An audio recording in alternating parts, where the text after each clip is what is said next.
Hello नमस्कार दोस्तों, स्वागत है आप सभी का आपके अपने YouTube platform one way study point पर। दोस्तों आज की क्लास रहने वाली है बीए सेकंड ईयर वालों के लिए। दोस्तों अपने बीए सेकंड ईयर वालों के लिए राजनीति विज्ञान का ये द्वितीय प्रश्न पत्र सेकंड पेपर है। दोस्तों आप अंत तक जुड़े रहे। आज की क्लास महामैराथन क्लास रहेगी और आज की क्लास में दोस्तों इस 1 वीक सीरीज का पूरा विश्लेषण रहने वाला है, तो आप अंत तक जुड़े रहे दोस्तों। और यही आपसे अच्छी आपके लिए क्या अच्छा रहेगा, क्योंकि दोस्तों एक ही वीडियो में एक ही क्लास में दोस्तों पूरी सीरीज को कंप्लीट करना दोस्तों हर किसी के लिए पॉसिबल नहीं है। अगर आप खुद की 1 वीक सीरीज पढ़ रहे हैं तो दोस्तों उनमें से कौन कौन से सवाल इंपॉर्टेंट है और किस दृष्टि से आपको उन सवालों को देखना है, तो दोस्तों मैं आप सभी के सामने आपका अपना दोस्तों साथी तो आपके सामने रेगुलर बना रहता है दोस्तों, हर वर्ष बना रहेगा। आपके थर्ड ईयर में भी दोस्तों आपके सामने इस सीरीज को लेकर दोस्तों हमेशा सीरियस रहने वाले हैं। तो ठीक है दोस्तों, आप अंत तक जुड़े रहे और आज की क्लास बहुत ही बेहतरीन और अच्छी रहेगी दोस्तों, और वही इस क्लास में सवाल रहेंगे जो एग्जाम के लिए इम्पोर्टेंट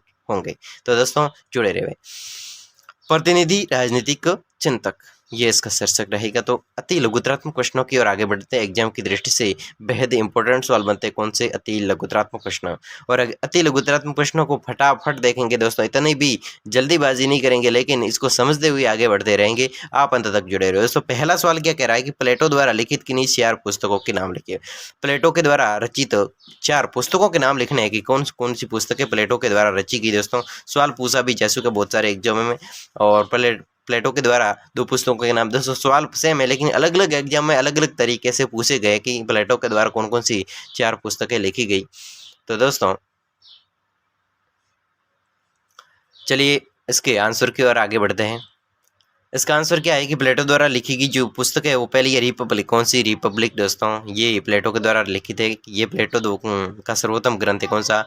ये रिपब्लिक है, वो प्लेटो के द्वारा रचित सर्वोत्तम सबसे ऊंचा है वो ग्रंथ है। ठीक है, पुस्तक है जिसने प्लेटो को राजनीतिक दर्शन, शिक्षा, नीतिशास्त्र, मनोविज्ञान, कला आदि के क्षेत्र में एक मेधावी अति श्रेष्ठ विचारक के रूप में प्रतिष्ठित है वो किया था। रिपब्लिक दोस्तों पहली पुस्तक रिपब्लिक, दूसरी है दूसरी है लॉज, तीसरी है यूथिडेमस, तीसरी यूथिडेमस और चौथी है मीनो। दोस्तों ठीक है, तो ये जो भी पुस्तक है ये प्लेटो के द्वारा 4 है। ये रिपब्लिक सबसे ऊंची पुस्तक है, अच्छी पुस्तक है। ठीक है, फिर है लॉज, फिर है यूथिडेमस, फिर है मीनो या फिर प्रोटेगोरस। तो ठीक है दोस्तों, ये सवाल थे दोस्तों एग्जाम की दृष्टि से। ये प्लेटो के द्वारा 4 पुस्तकें रिपब्लिक, लॉज, यूथिडेमस और मीनो। दोस्तों सवाल एग्जाम में पूछा भी जा चुका है बहुत सारे एग्जाम में, और पूछे आने की दोस्तों बहुत ही अधिक संभावना बनती है। चलिए आगे बढ़ते हैं। समाज राज्य में व्याप्त किन बुराइयों में प्लेटो के रिपब्लिक को जन्म दिया। दोस्तों तो समाज राज्य में व्याप्त हिंसक, स्वार्थपरता, वर्ग संघ और कुशासन जैसी बुराइयों ने प्लेटो के रिपब्लिक को जन्म वो दिया था। प्लेटो के रिपब्लिक को किसने जन्म दिया? तो ये समाज राज्य में व्याप्त हिंसक, स्वार्थपरता, वर्ग संघर्ष, ठीक है, कुशासन जैसी जो बुराई है, तो इसी ने प्लेटो के रिपब्लिक को जन्म है वो दिया है। तो दोस्तों आगे बढ़ते अगले एग्जाम की दृष्टि से केवल और केवल इंपॉर्टेंट सवाल की ओर दोस्तों थोड़ा स्किप करते हैं। चलिए तो दोस्तों हम आगे बढ़ चुके हैं। एक और सवाल है, अच्छा सवाल है प्लेटो के।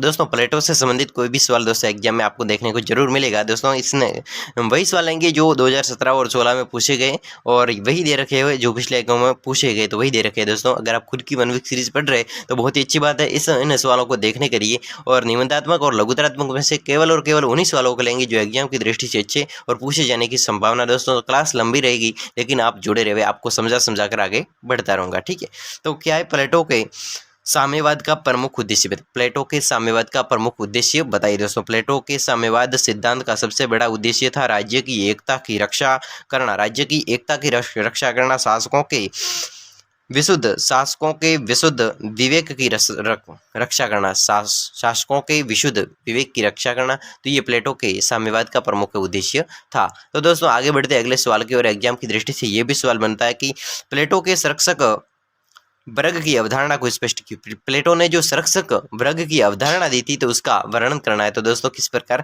कि प्लेटो के अनुसार संरक्षक स्त्री का पुरुष में कोई भी अपना निजी मकान, घर, परिवार नहीं बनाएगा। दोस्तों इसमें क्या होता है कि प्लेटो के अनुसार संरक्षक है वो स्त्री स्त्री का पुरुष में कोई भी अपना निजी मकान या फिर घर परिवार नहीं बनाएगा। स्त्री सबकी समान रूप से पत्नी होती है दोस्तों। स्त्री होती है, स्त्रियां होती है वो सबकी, यानी हर किसी के लिए अलग अलग स्त्रियां अलग अलग क्या होती है, पत्नियां होती है, ठीक है। तो ये प्लेटो का सिद्धांत था।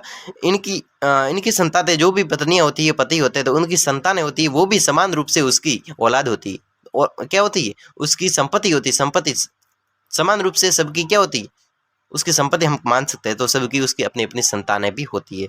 तो न तो माता पिता अपने संतान को जान सकेंगे, और न ही संतान अपने माता पिता को जान सकेंगे। प्लेटो का उद्देश्य संरक्षक वर्ग को परिवार संपत्ति के मोह से पथभ्रष्ट होने से रोकना था। तो दोस्तों यही था प्लेटो के वर्ग संरक्षक की अवधारणा दोस्तों, ठीक है। तो आगे बढ़ते अगले इंपॉर्टेंट सवाल की ओर। तो दोस्तों आगे बढ़ते एग्जाम की दृष्टि से इंपॉर्टेंट सवाल की ओर की राज्य की उत्पत्ति के संबंध में अरस्तु के क्या विचार है। राज्य की जो उत्पत्ति होती है, तो राज्य की उत्पत्ति के संबंध में अरस्तु के क्या क्या विचार है उसके बारे में दोस्तों। तो अरस्तु के अनुसार राज्य एक प्राकृतिक संस्था है। अरस्तु के अनुसार राज्य होता है वो एक प्राकृतिक संस्था होती है जिसका जन्म और विकास प्राकृतिक रूप से होता है। हम ये कह सकते हैं कि राज्य की उत्पत्ति से संबंधित अरस्तु ने क्या बताया था दोस्तों। अरस्तु ने सबसे पहले राज्य किस प्रकार उत्पत्ति होते हैं उसके बारे में किस प्रकार बनते, तो अरस्तु ने बताया था कि राज्य वो प्राकृतिक संस्था होती है जिसका जन्म और विकास है वो प्राकृतिक रूप से हुआ है। दूसरे शब्दों में हम ये कह सकते हैं दोस्तों कि अरस्तु के मत में राज्य की उत्पत्ति मानव स्वभाव का परिणाम। दोस्तों उत्पत्ति, अरस्तु ने क्या बताया, अरस्तु के एक मत है कि राज्य की जो उत्पत्ति होती है वो मानव का स्वभाव, जैसा मानव का स्वभाव होगा तो उसी के प्रकार एक राज्य की उत्पत्ति होगी। तो यानी राज्य की जो उत्पत्ति होती है तो किसका परिणाम है, तो मानव की स्वभाव का। यानी जिस प्रकार मानव का जिस प्रकार का स्वभाव होगा, जिस क्राइटेरिया का, जिस क्षेत्र में उसकी रुचि होगी, जिस क्षेत्र में कार्य करता होगा, यानी मानव का जिस प्रकार का स्वभाव है तो वही एक राज्य का निर्माण करता है। तो ठीक है, यह परिवार व ग्रामों में विकसित होता है। एक राज्य होता है वो परिवार और गाँवों में और जिलों में हम कह सकते हैं, तो ये विकसित होता है अलग अलग में। तो अरस्तु ने केवल ये बताया कि ये परिवार और गांवों में विकसित होता है और मानव की जो स्वभाव है तो उसी के आधार पर इसका जन्म होता है। किसका, राज्य का जन्म होता है। और राज्य एक प्राकृतिक संस्था होती है जिसका जन्म और विकास प्राकृतिक रूप से हुआ है। तो ये बात बताई थी अरस्तु के द्वारा राज्य की उत्पत्ति के संबंध में। तो दोस्तों एग्जाम की दृष्टि से बहुत ही अच्छा सवाल अरस्तु के बारे में। आगे बढ़ते हैं 7वां सवाल दोस्तों। देखिए ये सवाल भी पूछा जा चुका है, एग्जाम की दृष्टि से इंपॉर्टेंट दे रखा है दोस्तों कि सवाल क्या है कि अरस्तु के अनुसार राज्य का मुख्य उद्देश्य क्या होता है। अरस्तु ने राज्य का मुख्य उद्देश्य क्या बताया। अब राज्य है, ठीक है, राज्य परिवार और गांवों से मिलकर राज्य तो बना, लेकिन इसका उद्देश्य क्या है उसके बारे में इस अरस्तु के द्वारा क्या बताया गया दोस्तों। तो इसके बारे में डिस्कशन करते हैं। तो अरस्तु के अनुसार राज्य का उद्देश्य उत्तम जीवन की उपलब्धि दोस्तों। अरस्तु के अनुसार राज्य का उद्देश्य दोस्तों तो उत्तम जीवन की, यानी अति उत्तम, बहुत ही अच्छे जीवन की उपलब्धि, ठीक है। अरस्तु के अनुसार राज्य का उद्देश्य है व्यक्ति के जीवन को श्रेष्ठ बनाना दोस्तों। अरस्तु के अनुसार राज्य का उद्देश्य है क्या है, व्यक्ति के जीवन को सर्वश्रेष्ठ बनाना, सर्वश्रेष्ठ सबसे ऊंचा दोस्तों, सर्वश्रेष्ठ बनाना, ठीक है। और व्यवहार में उसके द्वारा वे सभी कार्य किए जाने चाहिए जो लक्ष्य की प्राप्ति में सहायक है। तो दोस्तों एक और एग्जाम की दृष्टि से इंपॉर्टेंट सवाल की ओर आगे बढ़ते हैं। देखिए दोस्तों ये सवाल है कि अरस्तु के अनुसार क्रांति क्या है, या फिर अरस्तु के अनुसार क्रांति का क्या अर्थ है। दोस्तों सवाल सेम है लेकिन पूछा थोड़ा बहुत फर्क है, ठीक है। तो अरस्तु ने क्रांति के संबंध में क्या बताया था और इसका क्या अर्थ निकाला था। तो दोस्तों एग्जाम में सवाल पूछा जा सकता है, पूछा भी जा चुका है कि अरस्तु के द्वारा क्रांति का प्रयोग फ्रेंच क्रांति या फिर अरस्तु के द्वारा क्रांति शब्द का प्रयोग फ्रेंच क्रांति या साम्यवादी क्रांति के अर्थ में नहीं किया दोस्तों। फ्रेंच क्रांति, इसका शब्द का प्रयोग फ्रेंच क्रांति और साम्यवादी क्रांति के अर्थ में नहीं किया, वरन उसके अनुसार राज्य संविधान या शासन सत्ता में होने वाला प्रत्येक परिवर्तन क्रांति। क्या बताया इसने कि उसके अनुसार अरस्तु के अनुसार राज्य संविधान शासन सत्ता में होने वाला प्रत्येक परिवर्तन, राज्य संविधान शासन इन तीनों में होने वाला प्रत्येक परिवर्तन है वो क्रांति है। अब राज्य में कोई परिवर्तन हुआ है, संविधान यानी संविधान में कोई संशोधन हुआ है, या फिर शासन यानी कि सरकार है, सत्ता है, तो उस सरकार में अगर कोई परिवर्तन हुआ है तो वो एक क्रांति का विषय है। तो ये अरस्तू ने बताया था दोस्तों, एग्जाम के लिए दोस्तों पूछा जा सकता है, इसलिए आपको ये दोस्तों सवाल ध्यान में रखना है और आपको समझ में भी आऊंगा कि अरस्तू ने क्रांति शब्द का अर्थ क्या बताया। क्रांति शब्द का अर्थ बताया कि एक राज्य जो कि गांवों और परिवारों से मिलकर बनाया था। किसने बताया था? अरस्तू ने बताया था। ठीक है, राज्य, संविधान में संशोधन और शासन यानी कि सरकार में होने वाले जो परिवर्तन होते हैं तो वही क्रांति होते हैं। तो दोस्तों ये अरस्तू ने बताया था दोस्तों, ये क्रांति के बारे में सवाल पूछा जा सकता है दोस्तों अरस्तू को लेकर। ठीक है, तो दोस्तों आगे बढ़ते हैं। एग्जाम की दृष्टि से बहुत ही इंपॉर्टेंट सवाल है दोस्तों, क्या है कि अरस्तू के द्वारा क्रांति को रोकने के उपाय बताए। दोस्तों क्रांति होती है तो उसको, जैसे कि क्रांति का अर्थ बताया, जैसे कि सरकार, राज्य, संशोधन, सरकार, राज्य, संविधान और साथ ही साथ में शासन में होने वाला जो परिवर्तन होता है तो उसको क्रांति बताया। किसने बताया? अरस्तू ने। ओके, तो अरस्तू के अनुसार जो क्रांति होती है तो उसको, क्रांति को रोकना है तो क्या उपाय, उसके सवाल भी पूछा जा सकता है दोस्तों। दो बार लगातार एग्जाम में पूछा भी जा चुका है। पहला कारण बताया इसने, उपाय बताया दोस्तों। ठीक है, अरस्तू ने क्रांति को रोकने के पहले उपाय कि जनता में संविधान के प्रति आस्था बनाए रखना, यानी जनता को, लोगों को अपने संविधान में जो भी लिखा गया है तो उसके प्रति आस्था बनाए रखना, कि जो भी लिखा है अच्छा लिखा है, उसके प्रति आस्था, अपनी इच्छा को बनाए रखना, ये पहला उपाय बताया। तो इस क्रांति को रोका जा सकता है। ठीक है, फिर दूसरा है आर्थिक असमानता को रोकना। आर्थिक असमानता होती है, जैसे कि अर्थव्यवस्था से संबंधित आर्थिक असमानता होती है तो उसको रोकना, तो ये भी क्रांति को रोकने का उपाय दूसरा है। ठीक है, किसने बताया? अरस्तू ने। फिर है समान एवं पदों का न्यायपूर्ण वितरण। समान यानी कि एक जैसे सम्मान, नहीं दोस्तों, ये सम्मान वो तो समान होते हैं। ठीक है, तो ये तो सम्मान, एक तो मान सम्मान की बात हो रही है, तो सम्मान एवं पदों का जो न्यायपूर्ण वितरण होता है तो उस सम्मान का न्याय वितरण और पदों का वितरण होता है तो उसका वितरण किस प्रकार है, तो उस हिसाब से दोस्तों क्रांति को रोका जा सकता है। फिर बाह्य खतरों का भय खड़ा करना, बाह्य खतरों यानी बाहरी खतरे होते हैं। ठीक है, तो बाहरी भौतिक खतरे, तो उसका भय वो खड़ा करना, तो ये भी क्रांति को रोकने का बहुत ही अच्छा तरीका है दोस्तों। तो दोस्तों आगे बढ़ते एग्जाम की दृष्टि से केवल और केवल इंपॉर्टेंट सवाल दोस्तों सामने ही नजर आ गया। सवाल क्या है कि सेंट थॉमस एक्विनास द्वारा लिखित 4 पुस्तकों के नाम लिखिए। दोस्तों सवाल पूछा जा चुका है, सेंट थॉमस एक्विनास द्वारा लिखित 4 पुस्तकों के नाम पूछे जा सकते हैं। तो पुस्तकों के नाम पूछे जाते हैं। अगर आपने रेगुलर कॉलेज अटेंड करी है तो वैसे आपने इस पुस्तकों के नाम तो सुने होंगे। अगर सीरीज को पढ़ा है एक बार तो ये पढ़ भी लिए होंगे कि किस प्रकार है। तो सेंट थॉमस एक्विनास के द्वारा पहला है चुम्मा थियोलॉजी का अरस्तू की राजनीति पर व्याख्या। अरस्तू की राजनीति पर व्याख्या। राजाओं का शासन, राजाओं की सरकार, राजाओं का शासन। चुम्मा कट्रा जेंटाइल्स। ठीक है, तो दोस्तों एक और सवाल एग्जाम की दृष्टि से, तो दोस्तों चलिए इंपॉर्टेंट सवाल एग्जाम की दृष्टि से क्या है कि मैकियावेली अपने युग का शिशु था। यह कथन किस विचारक का है? दोस्तों ये सवाल पूछा जा रहा है कि मैकियावेली अपने युग का एक शिशु था, तो ये कथन किसके द्वारा कहा गया था? सवाल पूछा भी जा चुका है कि मैकियावेली अपने युग का शिशु था। यह कथन डनिंग ने कहा था। किसने कहा था? डनिंग ने कहा था। एग्जाम की दृष्टि से इंपॉर्टेंट दोस्तों, ये मैकियावेली अपने युग का शिशु था, ये किसने कहा था? डनिंग ने कहा था दोस्तों। किसने? डनिंग ने। याद रखना, डनिंग के द्वारा कहा गया कि मैकियावेली अपने युग का शिशु है।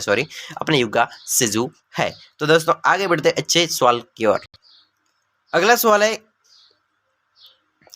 हॉब्स के मानव स्वभाव के बारे में विचार लिखिए। हॉब्स के जो मानव स्वभाव, हॉब्स नामक विद्वान ने मानव के स्वभाव के बारे में अपने क्या विचार बताए थे, तो उसके बारे में दोस्तों सवाल पूछा गया है कि हॉब्स के अनुसार मानव की जो प्राकृतिक समानता, मानव की जो प्रकृति से संबंधित जो समानता है वो संघर्षशील, आत्मरक्षा का आकांक्षी, यानी खुद की आत्मरक्षा का जो आकांक्षी होती है, आकांक्षा करने वाला होता है। तो एक मानव का स्वभाव है। क्या है मानव का स्वभाव? कि मानव की प्रकृति समानता, संघर्षशील, आत्मरक्षा का आकांक्षी और शक्ति प्रदान करने का इच्छुक कौन? मानव की प्रकृति के बारे में, मानव के स्वभाव के बारे में बात हो रही है दोस्तों। तो मानव है वो एक संघर्षशील होता है, ठीक है, संघर्ष कर रहा होता है, आत्मविश्वासी होती है, ठीक है, उसकी आत्मा की आकांक्षा रखता है वो, ठीक है, और शक्ति प्रदान करने में इच्छुक होता है, और स्वार्थी भी होता है। दोस्तों मानव का एक स्वभाव होता है कि वो स्वार्थी होता है और भयग्रस्त, दोस्तों भय से जुड़ा हुआ होता है मानव,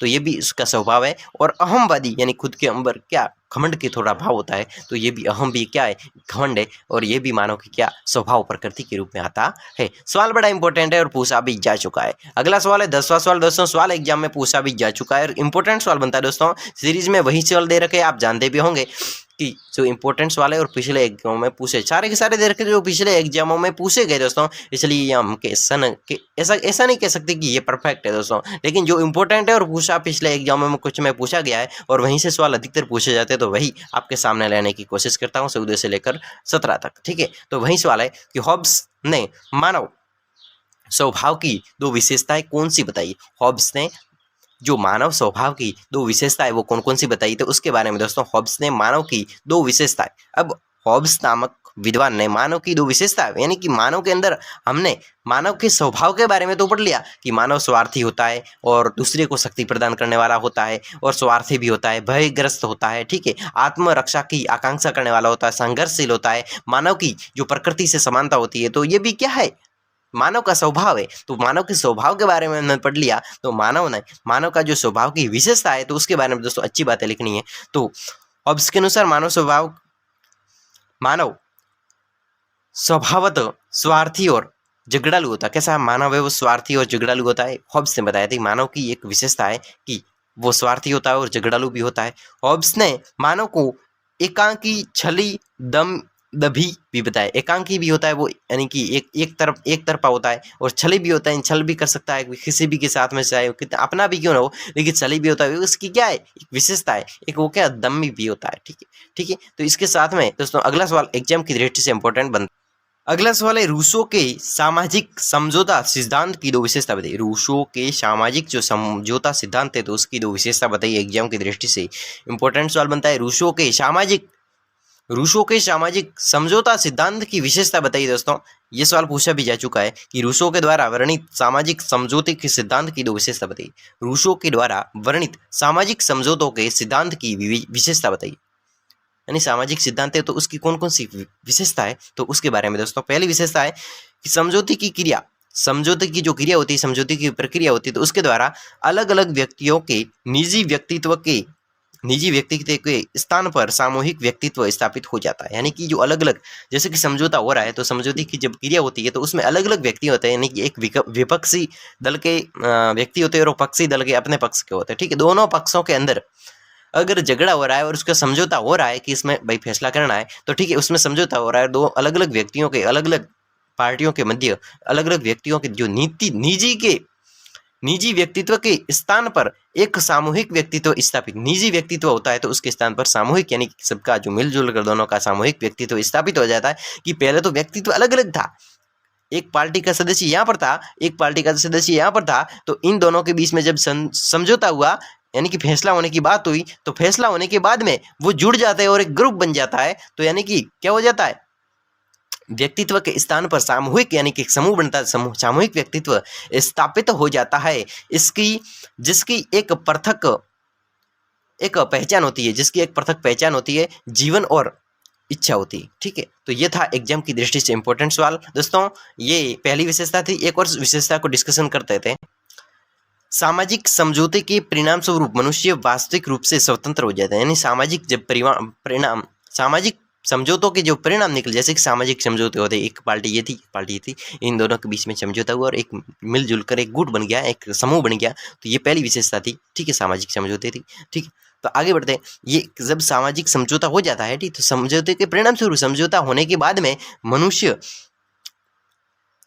वास्तविक रूप से स्वतंत्र हो जाता है। यानी कि जो मनुष्य होता है वास्तविक रूप से स्वतंत्र हो जाता है। क्या होता है, एक समूह बना लेता है तथा जीवन में एक निश्चित विधि ढाला जाता है, निश्चित विधि के रूप में ढाला जाता है। तो दोस्तों आगे बढ़ते एक और एग्जाम की दृष्टि से इंपॉर्टेंट सवाल की ओर जो बनता है एग्जाम की दृष्टि से।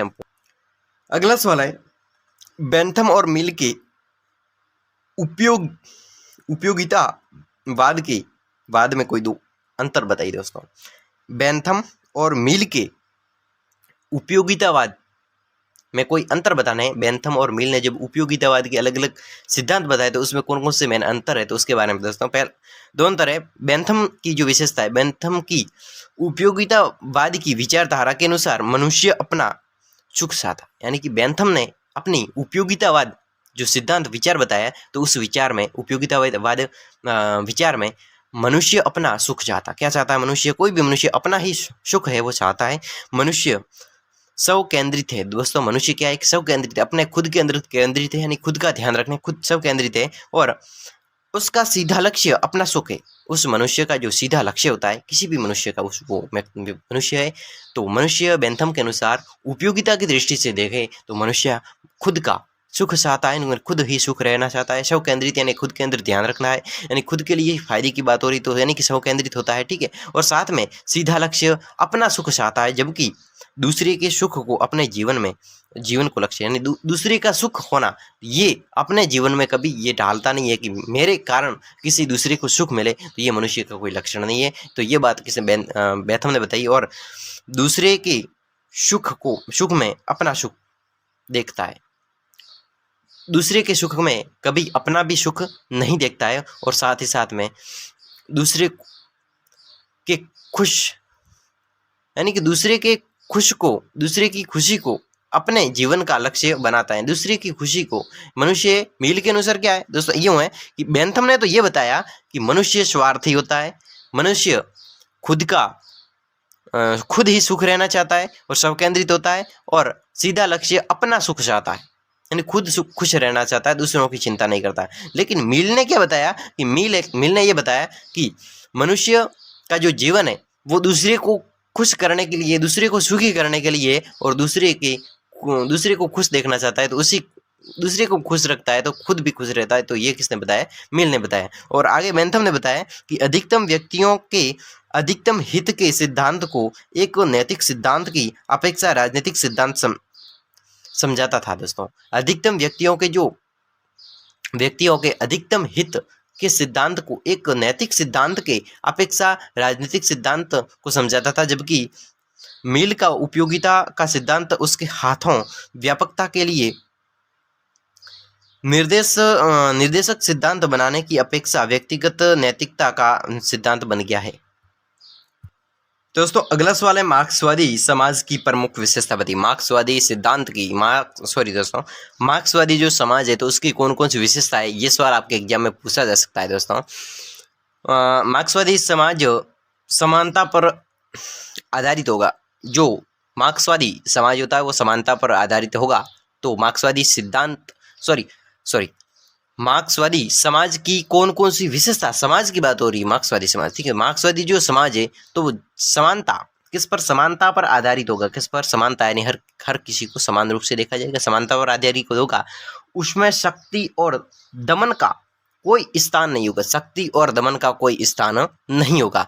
तो समानता यानी कि पूरा समाज है वो मार्क्सवादी समाज एक मिलजुल कर रहेगा, समानता का अधिकार होगा, मिलजुल कर रहेगा, कुछ भी यानी कि हर किसी को समान दृष्टि से देखा जाएगा। और तो उसमें शक्ति और दमन यानी कि किसी को शक्ति से प्रभावित करना और उसको अपने में मिलाना, शक्ति और दमन करना, किसी का नाश करना और बाद में अपने में मिलाने की, ये कोई भी इसका स्थान नहीं होगा। यानी कि किसी को शक्ति से प्रदर्शित करना या फिर उसका दमन करना, यानी कि सबको समान रूप से दिया जाएगा। झगड़ा और शक्ति और दमन यहाँ पर इसका कोई स्थान नहीं होगा। इसमें व्यक्ति सामाजिक प्राणी के रूप में अपने सर्वोच्च स्वतंत्रता की प्राप्ति कर सकता है, अपने सर्वोच्च स्वतंत्रता की प्राप्ति वो कर सकता है दोस्तों, ठीक है। अगला सवाल है 17वां सवाल एग्जाम की दृष्टि से इंपॉर्टेंट बनता है कि मार्क्स के वर्गहीन दोस्तों सवाल पूछा जा सकता है दोस्तों, ध्यान में रखिएगा। और अगर खुद की सीरीज पढ़ रहे हैं तो दोस्तों ऐसे कुछ सवाल होंगे कि जिसमें 2014 से लेकर 2017 के जो सवाल है तो उन सवालों को आप दोस्तों जरूर देखें और अच्छी तरीके से देखें, चाहे लघुतरात्मक हो चाहे अति लघुतरात्मक हो, ठीक है। निबंधात्मक में नहीं दे रखा होता है, इसलिए मैं आप सभी के सामने वही सवाल लेने की और समझाने की कोशिश करूंगा दोस्तों। मेरी वो ही कोशिश पूरी रहेगी कि आपको पूरा समझ में आए दोस्तों, ठीक है। यही उद्देश्य है दोस्तों। अब तो क्या रहा है, ये क्या है दोस्तों, आपके एग्जाम तो आ चुके। मार्क्स के वर्गहीन राज्य विहीन समाज की दो विशेषता बताइए। वर्गहीन राज्य विहीन समाज की विशेषता बताइए किसके? मार्क्स के। मार्क्स के वर्गहीन यानी कि वर्ग से हीन, राज्य विहीन राज्य से विहीन समाज की दो विशेषता बतानी है दोस्तों। पहली विशेषता है समानता पर आधारित वर्गहीन एवं राज्य विहीन समाज। समानता यानी कि सबके प्रति समानता, समान रूप से व्यवहार करने का जो नजरिया होता है, तो उस समानता पर आधारित वर्गहीन और राज्यहीन समाज है, तो वो कौन सा है? मार्क्सवादी। यानी मार्क्स के वर्गहीन और राज्यवादी सिद्धांत की विशेषता है कि वो समाज है वो समानता पर आधारित है। और अगली विशेषता है समुदाय। समुदाय व्यक्तिगत स्वतंत्रता, यानी एक समुदाय होता है, जैसे कि कोई भी गुटबंधन है, ठीक है, कोई भी पार्टी है, तो वो गुटबंधन एक व्यक्तिगत स्वतंत्रता के रूप में अपने यानी कि पूरे पूरे गुट समाज में रह सकता है। और वर्ग विहीन एवं राज्य विहीन समाज। वर्ग विहीन यानी वर्ग से हीन, वर्ग विहीन और राज्य से विहीन समाज है, तो ये भी मार्क्सवादी समाज की क्या मुख्य विशेषता के रूप में आता है। तो चलिए अगले सवाल की ओर। तो चलिए दोस्तों अगला सवाल है एग्जाम की दृष्टि से इंपॉर्टेंट सवाल है कि गांधी एवं मार्क्स के विचारों में कोई दो अंतर। गांधी और मार्क्स के जो विचार है इन दोनों के, तो इन दोनों विचारों में, गांधी के विचार और मार्क्स के विचार, तो इनमें कौन कौन से अंतर है उसको बताना। दोस्तों सवाल बड़ा इंपॉर्टेंट है। अंतर पूछा जा सकता है कि मार्क्स के भौतिकवादी है, मार्क्सवाद है तो वो क्या है? भौतिकवादी है। वह संसार में पदार्थ के अतिरिक्त अन्य कोई चेतना नहीं मानता, कोई चेतना को वो नहीं मानता है। मार्क्सवादी एक भौतिकवादी है, ठीक है, मार्क्सवाद एक भौतिकवाद है, तो वह संसार में पदार्थ के अतिरिक्त अन्य कोई चेतना है वो नहीं मानता, जबकि गांधीवाद आध्यात्मिक एवं राजनीतिक पर आधारित होता है, ठीक है। तो अगला है मार्क्सवाद वर्ग संघर्ष में विश्वास करता है। मार्क्सवाद है वो वर्ग और संघर्ष में विश्वास करता है, ठीक है। और जबकि जो गांधीवाद है तो वह वर्ग सहयोग की धारणा को स्वीकार करता है। ये तो संघर्ष और विश्वास यानी कि वर्ग और संघर्ष में विश्वास करता है कौन? मार्क्सवाद। और जो गांधीवाद है तो वो वर्ग सहयोग की धारणा को स्वीकार है वो करता है, ठीक है। मार्क्सवाद भौतिकवादी है। कैसा है मार्क्सवाद? भौतिकवाद है। मार्क्सवाद संसार में पदार्थ के अतिरिक्त अन्य कोई चेतना को नहीं मानता, ठीक है, कोई चेतना को नहीं मानता, यानी कि संसार में कोई पदार्थ के अतिरिक्त, संसार में अगर कोई पदार्थ है तो उसके अतिरिक्त कोई चेतना को नहीं मानता है कौन? मार्क्सवाद। लेकिन जो गांधीवाद है वो आध्यात्मिक और नैतिकता पर आधारित होता है। तो ये दोनों गांधी और मार्क्सवाद में अंतर हो गए। तो चलिए एग्जाम की दृष्टि से दोस्तों इंपॉर्टेंट सवाल अंतर पूछा जा सकता है, कैसा भी हो दोस्तों, गांधीवाद हो मार्क्सवाद हो, कैसा भी हो दोस्तों, ठीक है। तो आगे बढ़ते एक और अगले एग्जाम की दृष्टि से बहुत ही अच्छे सवाल की ओर दोस्तों आपकी। तो दोस्तों अब हम अति लघुतरात्मक प्रश्नों में से अति लघुतरात्मक प्रश्नों से लघुतरात्मक प्रश्नों पर आ चुके हैं और वही सवाल लेंगे जो इम्पोर्टेंट है। तो दोस्तों आपका बहुत ही एक रिक्वेस्ट रहता है कि आप निबंधात्मक प्रश्नों को करवाएं। निबंधात्मक प्रश्नों को दोस्तों, लघुतरात्मक प्रश्न हम खुद देख लेंगे। तो मैं आपको यही कहना चाहूँगा कि इसमें से कौन कौन से सवाल इंपॉर्टेंट है उसको एक दो सवाल दोस्तों मैं आपको बता देता हूँ। तो उन सवालों को अगर आप देख कर जाएंगे तो आपके लगभग 3-4 क्वेश्चन से 2 सवालों से कंप्लीट हो जाएंगे, ठीक है, क्योंकि वो बहुत बड़े बड़े सवाल है। और वहीं से दोस्तों रिलेटिव अगर सवाल आता है तो आप उस रिलेटिव, अगर कोई जैसे कि कोई भी सवाल रिलेटिव आता है, जैसे कि प्लेटो से संबंधित है, तो प्लेटो के न्याय सिद्धांत, प्लेटो के न्याय सिद्धांत और आधुनिक न्याय सिद्धांत में अंतर स्पष्ट कीजिए। तो प्लेटो के न्याय सिद्धांत और आधुनिक न्याय सिद्धांत में अंतर स्पष्ट कीजिए, यानी कि ये 2 प्रश्न है दोस्तों। क्या है? ये 2 प्रश्न है। अगर मैं आपको ये दोनों प्रश्न, अगर मैंने आपको ये सवाल समझा लिया तो आपके दोनों प्रश्न क्लियर हो जाएंगे। अगर ये भी पूछा जाता है कि प्लेटो का न्याय सिद्धांत क्या है, ये भी लघुतरात्मक पूछा जा सकता है दोस्तों, थोड़ा विस्तार लिखना पड़ेगा। तो आप ये भी लिख सकते हैं अलग से और ये भी अलग से लिखते हैं, यानी कि इसमें अंतर पता चल गया, मतलब ये भी पता चल गया और ये भी पता चल गया।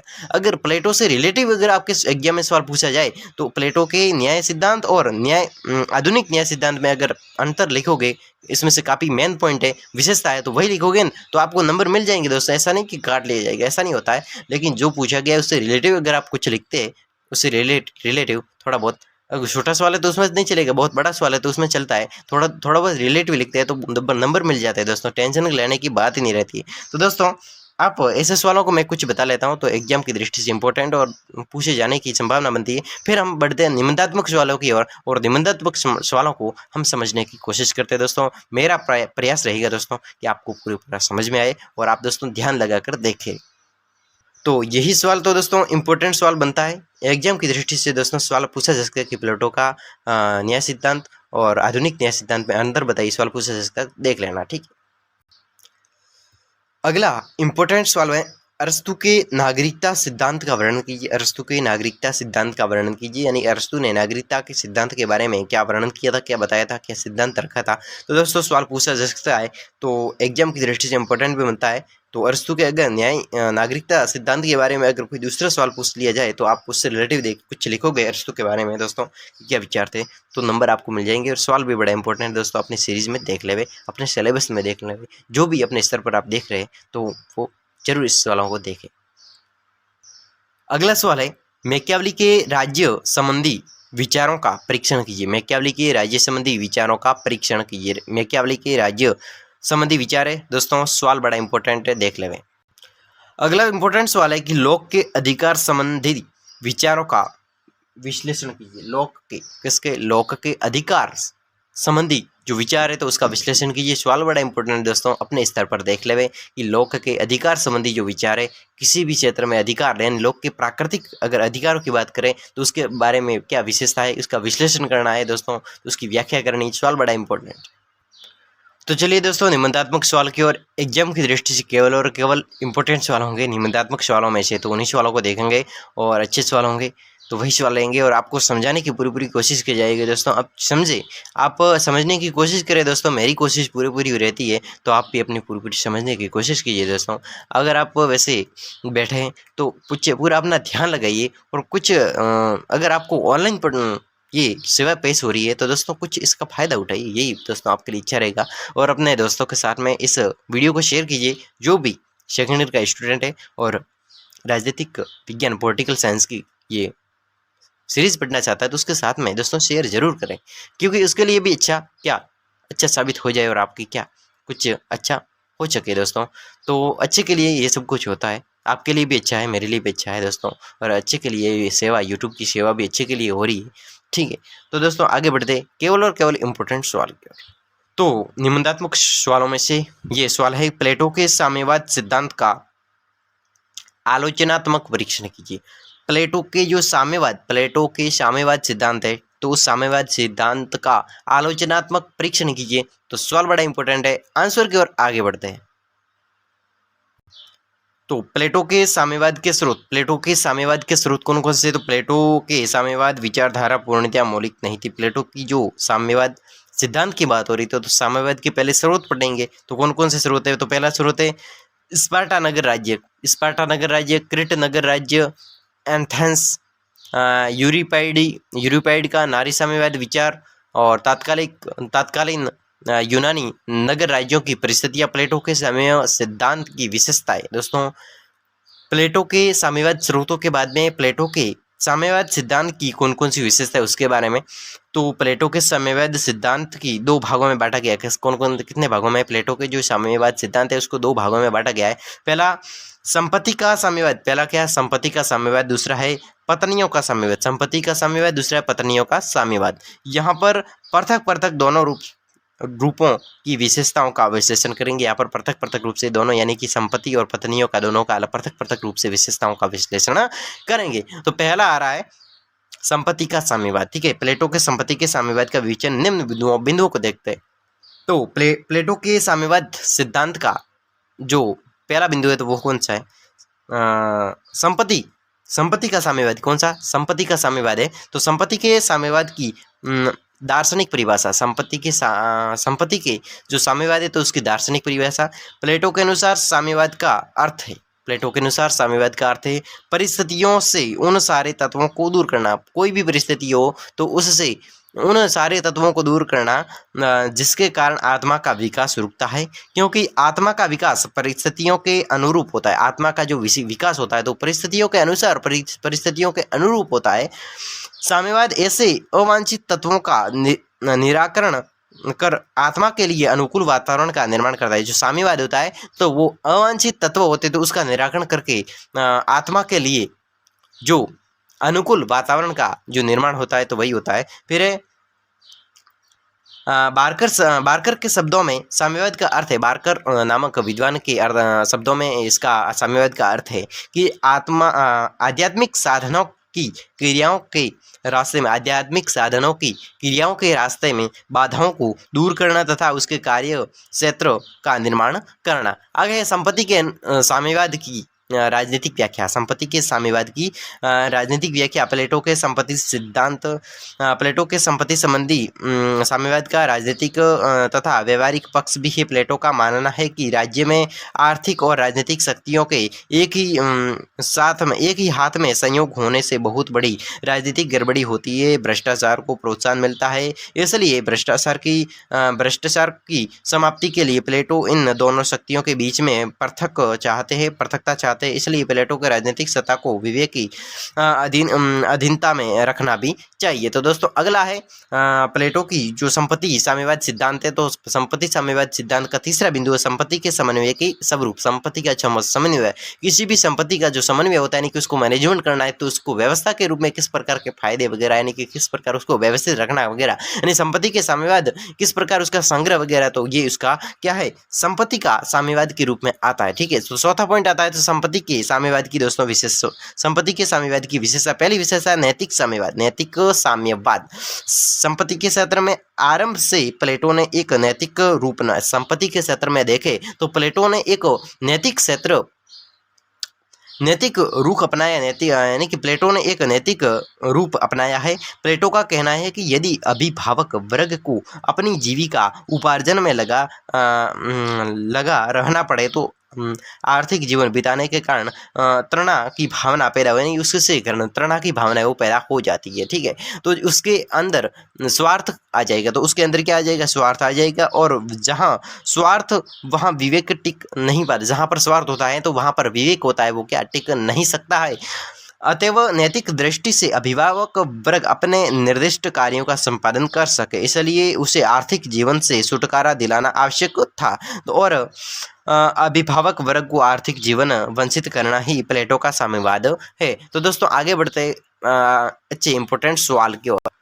तो दोस्तों निबंधात्मक प्रश्नों में से ये भी सवाल इंपॉर्टेंट बनता है कि प्लेटो के शिक्षा सिद्धांत का वर्णन कीजिए। प्लेटो के शिक्षा सिद्धांत का वर्णन कीजिए। प्लेटो के शिक्षा संबंधी विचारों का परीक्षण कीजिए। प्लेटो के शिक्षा सिद्धांत का आलोचनात्मक परीक्षण कीजिए। तो सवाल बड़ा इंपॉर्टेंट बनता है। एक और सवाल है, सवाल क्या है कि मैकियावली प्रथम आधुनिक विचारक था। मैकियावली वो प्रथम आधुनिक विचारक था, वर्णन कीजिए। मैकियावली के विचारों का आलोचनात्मक प्रश्न कीजिए। दोस्तों परीक्षण करना है तो मैकियावली के बारे में दोस्तों आधुनिक विचारक था तो उसका वर्णन कीजिए, किस प्रकार का था, किस प्रकार की उसकी विशेषता है, किस प्रकार की आधुनिक विचारक किस प्रकार का था। दोस्तों तो मैकियावली के बारे में दोस्तों अच्छा सवाल बनता है ये, तो अपने सीरीज में अपने सिलेबस में दोस्तों इस सवाल को जरूर देख के जाएं। एक और सवाल है, इंपॉर्टेंट सवाल है निबंधात्मक प्रश्नों में से कि जे.एस. मिल के स्वतंत्रता संबंधी विचार का महत्व बताइए। जे.एस. मिल के स्वतंत्रता से संबंधित कौन कौन से विचार है, जे.एस. मिल के स्वतंत्रता से संबंधित विचार बताइए। दोस्तों सवाल बड़ा IMP इंपॉर्टेंट है, एग्जाम में पूछा जा सकता है कि जे.एस. मिल के अनुसार स्वतंत्रता से संबंधित अपने विचार बताइए। जे.एस. मिल के स्वतंत्रता संबंधी विचार की व्याख्या कीजिए। जे.एस. मिल के स्वतंत्रता संबंधी अवधारणा की व्याख्या कीजिए। सवाल कैसे भी पूछा जा सकता है लेकिन इंपॉर्टेंट सवाल बनता है दोस्तों, देख कर जावे। एक और सवाल है कि गुट निरपेक्ष के संबंध में पंडित नेहरू के विचारों को स्पष्ट कीजिए। गुट निरपेक्ष के संबंध में पंडित नेहरू के विचारों को स्पष्ट कीजिए, या फिर जवाहरलाल नेहरू के लोकतांत्रिक साम्यवाद की अवधारणा की व्याख्या कीजिए। लोकतांत्रिक साम्यवाद की अवधारणा की व्याख्या कीजिए। जवाहरलाल नेहरू के लोकतांत्रिक समाजवाद की अवधारणा। दोस्तों नेहरू जी के बारे में दोस्तों गुट निरपेक्ष की जो संबंधित पंडित जवाहरलाल नेहरू के विचार है। तो दोस्तों सवाल बड़ा इंपॉर्टेंट है, एग्जाम में पूछा जा सकता है और देख कर जाए दोस्तों अपने स्तर पर। ठीक है, तो दोस्तों हमने पूरी सीरीज में से जो भी सवाल इंपॉर्टेंट थे उन सभी सवालों को आपके सामने पेश करने की पूरी कोशिश रही है। तो दोस्तों अगर आपको वीडियो पसंद आया है तो वीडियो को लाइक जरूर कर लेवे और अपने दोस्तों के साथ में शेयर कर लेवे। और अगर आप चैनल पर पहली बार थे और वीडियो को अंत तक वॉच किया है तो चैनल को सब्सक्राइब जरूर कर लेवे। दोस्तों सब्सक्राइब करना आपके लिए अच्छा रहेगा दोस्तों, क्योंकि मैं हर वर्ष आपके सामने इसी प्रकार सीरीज़ को लेकर आपके लिए अप टू डेट रहूँगा। और कुछ कारणों की वजह से हमारी क्लास 2-3 दिन नहीं हो पाई, तो इसलिए आप सभी से माफ़ी चाहता हूँ। 2-3 दिन मैं एब्सेंट रह चुका हूँ, तो इसलिए दोस्तों आज से हमारी क्लासें रेगुलर रहेगी, आप नो टेंशन जुड़े रहे। ठीक है, तो तब तक के लिए आपके अपने दोस्तों को अनुमति दीजिए, तब तक के लिए बाय बाय।